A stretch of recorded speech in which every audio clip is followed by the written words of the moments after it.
वो लाडली जी के विषय में बोल रहा है कि राधा ऐसा राधा ऐसा। 4 श्लोक पढ़ लिए भागवत में होता है। अभी बैठे हो संतों के चरणों में, कभी किसी महापुरुष की चरण रज का सेवन करके बात करते तो तुम्हारी अशुभ व्यवहारता ऐसी वाणी से नहीं निकलती। मित्रों, साधु संत महात्मा हमारे सनातन धर्म के स्तंभ कहे गए हैं। हम सभी उन्हीं से प्रेरणा पाते हैं और हम सभी उन्हीं के राह पे चलने की कोशिश करते हैं। साधु संत महात्मा ही हैं जिनके द्वारा आज तक धर्म की रक्षा होती रही है और वही हैं जिनके वजह से धर्म का अनुपालन होते रहेगा भविष्य में भी। लेकिन मित्रों, ये समय जो चल रहा है वो वास्तव में बहुत ही ख़राब समय चल रहा है, क्योंकि साधु संत महात्मा भी आए दिनों आजकल अक्सर भीड़ते हुए नजर आते थे। कभी परमहंसाचार्य जी महाराज हैं, कभी निग्रहाचार्य जी महाराज हैं, तो कभी प्रेमानंद जी महाराज हैं, तो कभी प्रदीप मिश्रा जी महाराज हैं। हर कोई एक दूसरे महाराज के ऊपर ही वार करते जा रहे हैं। क्या सनातन धर्म की यही मर्यादा बाकी रह गई है कि साधु संत महात्मा आपस में ही लड़ते भिड़ते रहें, अपने ज्ञान को परम श्रेष्ठ बताते रहें और दूसरे के ज्ञान को हमेशा नीचा बताते रहें? तो मैं आप सभी को बताना चाहूँगा कि ये पहली बार ऐसा नहीं हो रहा है। इतिहास गवाह है, सृष्टि काल से ही साधु संत महात्मा एक दूसरे से शास्त्रार्थ करते चले आए हैं, एक दूसरे से बहसबाजी भी करते चले आए हैं, जिसका उदाहरण आपको एक पुरानी कथा में मिलता है जिसमें अष्टावक्र जी से शास्त्रार्थ किया जाता है। तो ऐसा पहली बार नहीं हो रहा है, ये पूर्व में भी ऐसा हुआ है कि साधु संत महात्मा एक दूसरे के ऊपर आलोचनात्मक टिप्पणी करते रहे हैं। और कोई परम ज्ञानी है, कोई कम ज्ञानी है, कोई परम आचार्य है, कोई परम जगत गुरु है, कोई शंकराचार्य है, तो इसके लिए बाकायदा परीक्षा दी जाती है और जो सफल हो जाता है वो अधिकारी बन जाता है और जो नहीं सफल होता है वो उसकी टांग खिंचाई करता है। ये इतिहास गवाह है, पहले से भी होता रहा है। लेकिन इस समय जो स्थिति चल रही है ना, ये बहुत ही ख़राब चल रही है, क्योंकि पहले और अब में इतना ही फ़र्क है कि पहले के संत महात्मा चाहे जो हो जाए लेकिन देवी देवताओं के ऊपर कोई भी अनैतिक टिप्पणियाँ नहीं किया करते थे। लेकिन आज के साधु संत महात्मा हैं कि वो पौराणिक कथाओं को भी गलत ठहरा देते हैं, पौराणिक कथाओं में भी मतभेद पैदा कर देते हैं और एक दूसरे से बहसबाजी करने लग जाते हैं। ये बातें बिल्कुल गलत है। इस समय जो स्थिति चल रही है, आप देख रहे हो कि एक प्रदीप मिश्रा जी महाराज का पुराना वीडियो है जिसमें प्रदीप मिश्रा जी महाराज कहते हुए नजर आते हैं भगवान श्री कृष्ण की 16,108 पत्नियों में राधा रानी का कोई नाम नहीं है।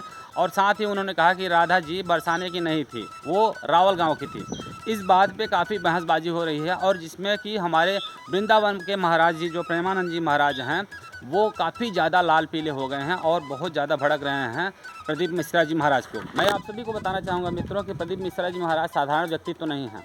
प्रदीप मिश्रा जी स्वयं बताते हैं कि वो जब साइकिल से मतलब छोटे मोटे काम किया करते थे ना, उस समय 10-5 रुपये मिलते थे, उसी से वो राधा जी के पूजा पाठ किया करते थे और राधा जी की परिक्रमा का लगाया करते थे। उनके कई सारे वीडियो जो कि शुरुआत में ही उनके चैनल पे आप देख सकते हो कि शुरुआत से ही वो राधा और कृष्ण के परम भक्त रहे हैं। उन्होंने यहाँ पे कुछ गलत नहीं कहा है, मेरे कहने का मतलब सिर्फ इतना है। अब उन्होंने गलत क्यों नहीं कहा है, उसके पीछे प्रमाण क्या है वो मैं वही प्रमाण यहाँ पे देता हूँ आप सभी को, क्योंकि मैं भी एक पंडित हूँ और मेरा भी कर्तव्य बनता है कि जो सच है उसके लिए बोलूँ, आवाज़ उठाऊँ। सबसे पहले मैं आप सभी को बता दूँ कि संत प्रेमानंद जी महाराज इतना ज़्यादा भड़क क्यों गए और क्या वजह थी। तो मैं आप सभी को बता दूं कि संत प्रेमानंद जी सोशल मीडिया से बिल्कुल दूर रहा करते हैं।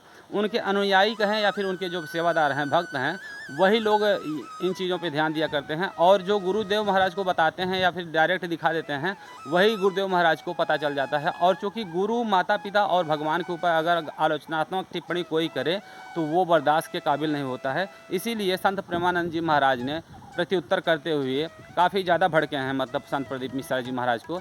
लेकिन मैं आप सभी को बता दूं कि प्रदीप मिश्रा जी ने इसके बारे में कहा है कि ये वीडियो जो सोशल मीडिया पे इस समय चल रहा है, ये वीडियो वास्तव में पूरा वीडियो नहीं है, पूरी सच्चाई नहीं है जो उन्होंने कहा था।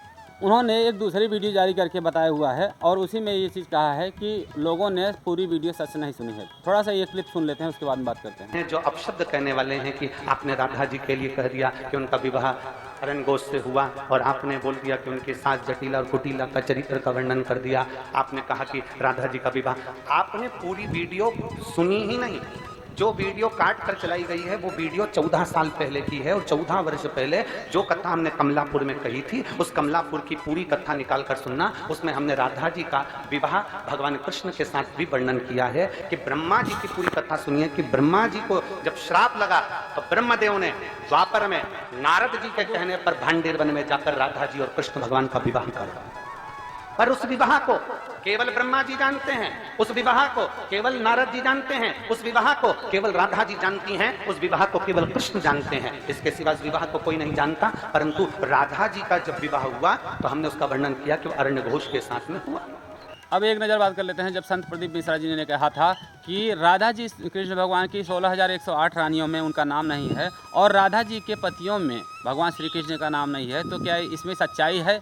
तो मैं आपसे भी बताना चाहूँगा कि ब्रह्मवैवर्त पुराण में 48वें और 49वें स्कंध में आपको यह प्रमाण मिलेगा। भगवान श्री कृष्ण और राधा के बारे में ही उसमें बताया गया है, जिसमें राधा जी के पूरी सच्चाई बताई गई है। राधा जी हैं कौन, राधा जी की शादी किससे हुई और भगवान श्री कृष्ण से राधा की विवाह हुआ था कि नहीं हुआ था, सारे कुछ उसमें जानकारी मिल जाएगी। अब देखिए, प्रदीप मिश्रा जी महाराज ने कहा है कि 16,108 रानियों में राधा जी के नाम नहीं है, तो बात तो बिल्कुल सही है। लेकिन कुछ क्षेपक कथाओं के हिसाब से कुछ साधु संत महात्मा ये भी मानते हैं कि रुक्मिणी जी ही राधा जी हैं, लेकिन ऐसा प्रमाण भी नहीं है, क्योंकि राधा जी के बारे में और भी कहानियाँ मिलती हैं। जब भगवान कृष्ण द्वारिका में रहते हैं और वहाँ पे भी राधा जी जाती हैं, वहाँ पे वृद्धावस्था में भी पहुँचती हैं।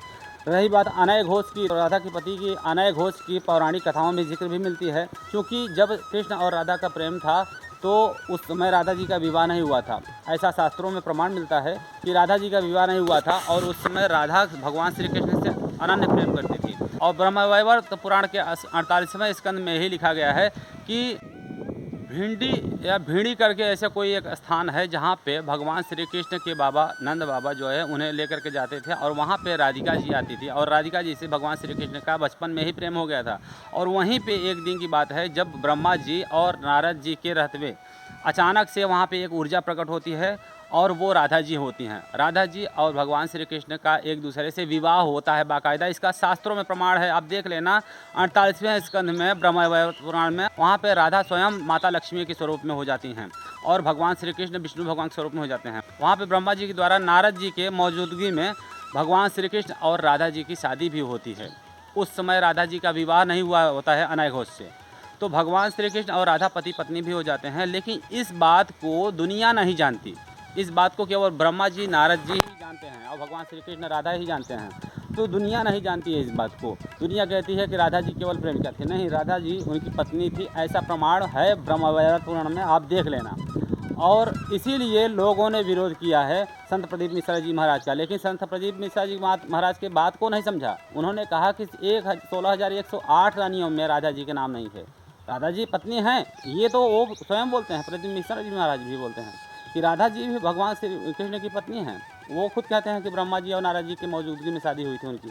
जो वीडियो काट कर चलाई गई है वो वीडियो 14 साल पहले की है और 14 वर्ष पहले जो कथा हमने कमलापुर में कही थी उस कमलापुर की पूरी कथा निकाल कर सुनना। उसमें हमने राधा जी का विवाह भगवान कृष्ण के साथ भी वर्णन किया है। तो ब्रह्मदेव ने द्वापर में नारद जी के कहने पर भांडेर वन में जाकर राधा जी और कृष्ण भगवान का विवाह कर, पर उस विवाह को केवल ब्रह्मा जी जानते हैं, उस विवाह को केवल नारद जी जानते हैं, उस विवाह को केवल राधा जी जानती हैं, उस विवाह को केवल कृष्ण जानते हैं। इसके सिवा विवाह को कोई नहीं जानता। लेते हैं थोड़ा सा कि राधा जी एक्चुअली सचमुच में कौन है। तो सचमुच में राधा जी माता लक्ष्मी ही हैं। नारद जी के मोह की समय की बात है जब उन्होंने भगवान विष्णु को श्राप दिया था कि जिस पत्नी के कारण मेरा बंदर का मुख कर दिया है, आप पृथ्वी पर जन्म लेकर के उसी पत्नी के लिए वियोग में तड़पोगे। और भगवान श्री राम ने भी जन्म लिया तो माता सीता के लिए वो तड़पते रह गए। और भगवान श्री कृष्ण जब जन्म लिए तो राधा जी के लिए तड़पते रह गए, क्योंकि राधा जी स्वयं साक्षात माता लक्ष्मी हैं। बल्कि ये कहें कि राधा जी ही माँ लक्ष्मी थी, इसलिए क्योंकि राधा जी से ही भगवान श्री कृष्ण का विचय हुआ और राधा जी को भगवान श्री कृष्ण अनन्य प्रेम किया करते थे। जाहिर सी बात है, नारद जी का अगर श्राप लगेगा तो माता लक्ष्मी के लिए ही लगेगा, तो इसलिए राधा जी ही साक्षात महालक्ष्मी हैं, इसमें कोई संदेह नहीं है। अच्छा, राधा जी की विवाह हुआ है ऐसा कई तर्क है, ऐसा कई पुराण कथाओं में जिक्र भी है कि राधा जी का विवाह हुआ था, उनका पति भी था और उनके पति के नाम अनय घोष था। ये भी बात गलत नहीं है, इसलिए संत प्रदीप मिश्रा जी ने भी गलत नहीं कहा है। उसमें मैं तो उनका सपोर्ट करता हूँ। और संत प्रदीप मिश्रा जी महाराज तो स्वयं राधा और कृष्ण के परम भक्त रहे हैं, वो कभी उनकी बुराई नहीं करते हैं। पहले भी वो आप देख लीजिए, पुराने वीडियो भी उनके राधा कृष्ण के ऊपर हैं और अभी भी वो राधा कृष्ण के नाम जपते रहते हैं और राधा कृष्ण की बुराई नहीं करते हैं। लेकिन उन्होंने जो कहा है कि भगवान श्री कृष्ण की 16,108 पत्नियों में राधा जी का नाम नहीं है, तो सही बात है। 16,108 रानियाँ अलग थी और राधा जी अलग थी। राधा जी पत्नी के स्वरूप में थी, लेकिन लोग नहीं जानते थे। ये बात सिर्फ ब्रह्मा जी और नारद जी ही जानते थे, राधा कृष्ण ही जानते थे और कोई नहीं जानता था। तो ये एक राज की बात थी, इसीलिए मैं संत प्रदीप मिश्रा जी का सपोर्ट भी करता हूँ। मेरा तो छोटा मुँह बड़ी बात है, लेकिन मैं सभी साधु संतों का सम्मान करता हूँ और सभी के लिए मैं यही कहूँगा कि अपने आपस में बैर मिटा कर रखिए। और संत प्रदीप मिश्रा जी महाराज ने जो भी कहा है उसका पौराणिक उल्लेख है। जिसको भरोसा नहीं है वो ब्रह्मवैवर्त के 48वें और 49वें स्कंद को देख ले। बस आज की वीडियो में इतना ही, मिलते हैं अगले वीडियो में। जय श्री राम, जय राधे श्याम, हर हर।